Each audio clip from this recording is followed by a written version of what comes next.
Is there a chip on your shoulder, Keith? I feel like with you, the fact that you have been competing at this extremely high level, as they like to say in boxing circles, this rarefied air, so to speak, that you want to go ahead and say, look, the younger guys coming up, everyone, people might dismiss me, but I'm going to prove to the world there's a reason why I held two welterweight world championships at one time. Is that what you're trying to prove? Do you have that chip on your shoulder heading into your fight against Mario Barrios on February 5th? It's not so much as a chip on my shoulder as it just is what it is. Keith one-time Thurman at one time was the #1 ranked welterweight in the world. And there's a reason for that. So I just want to re-solidify that reason. I want to reawaken everybody, because that's the problem with these fight fans out here. You got short memories. You're just short-termed. You know, whoever's fighting, you see the action, you see the glamour, and you hop on the train.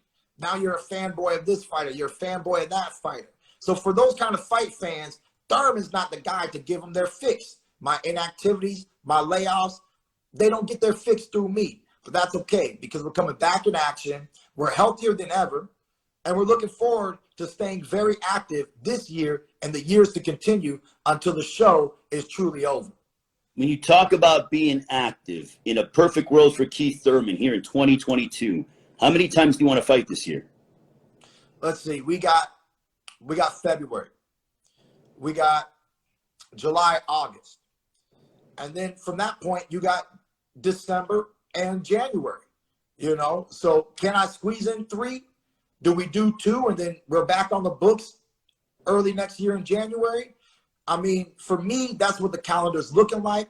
I definitely just want to stay active and have the most, you know. I'm still in my prime, 33 years old. I got a lot to show. I think my body's been moving better than ever. I feel better today than I did in 2019 with the Josecito Lopez fight, even with the Manny Pacquiao fight.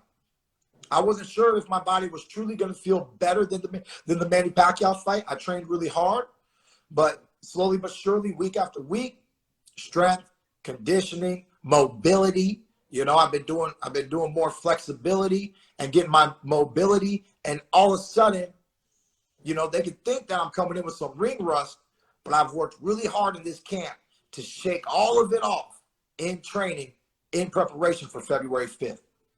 The one item that I've heard from fighters that is the most difficult to simulate in sparring compared to that of an actual prize fight is timing.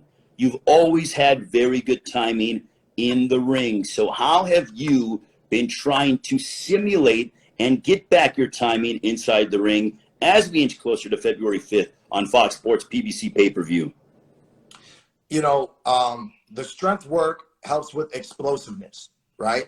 So, you know, you want to time things, but while you're timing it, you want to get there in time. And you're not going to get there in time if you can't be explosive. Boom. You got to bring the speed back. Boom. You know, so I'm doing what I need to do to make these hands move fast once again. You know, then you got your sparring. You know, I'm always working with multiple sparring partners. Many training camps, it's always been 3 guys going 4 rounds. Now I got 4 guys going 3 rounds each. And, you know, it is what it is. Everybody's a little bit taller than me because Barrios is going to have a height and reach advantage, even though he's moving up from a lower weight class.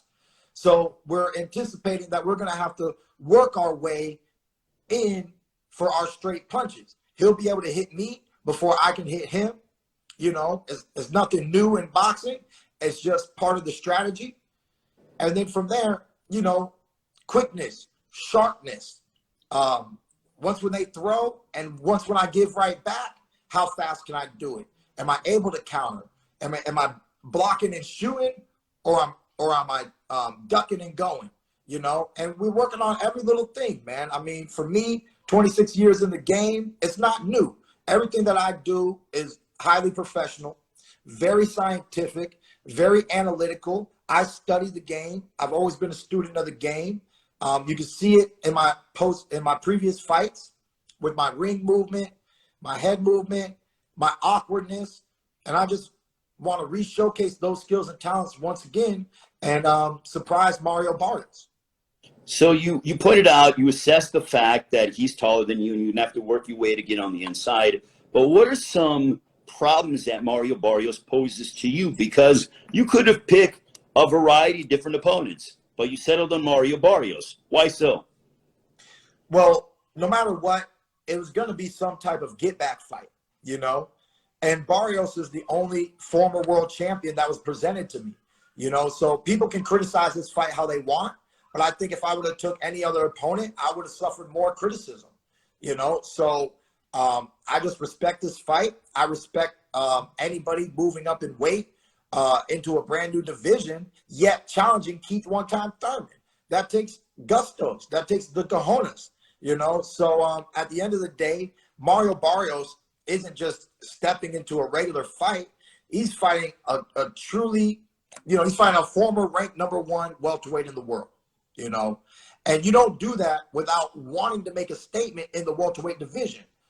Barrios knows if he gets past Thurman, he can challenge anybody and everybody.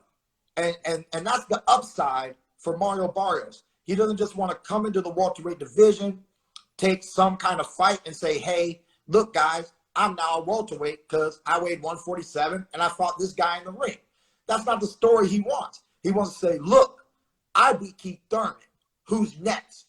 That's a big statement, you know. For me, in retrospect, I've accomplished more in my career. Me defeating Mario Barrios isn't that same kind of statement, but watching my performance, seeing how Keith Thurman performs, then all the people who speculate, got something to say, ring rust, they're going to have to look at it. And if I get to do what I'm planning on doing, what I want to manifest into my reality this year, 2022, I'm hoping I don't want to say it. I want you to say it, Ray. I don't want to say it. I want these people with comments. I want them to say it. I want them to look at me after February 5th and be like, yeah, you know, I thought I was going to see this from Thurman. I thought I was going to see that, but, you know, the boy's back.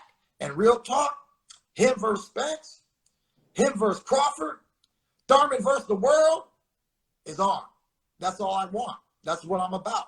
I'm about making some of the most exciting fights in the welterweight division, point blank, period. It's on my resume, and we're going to do it once again this year, 2022.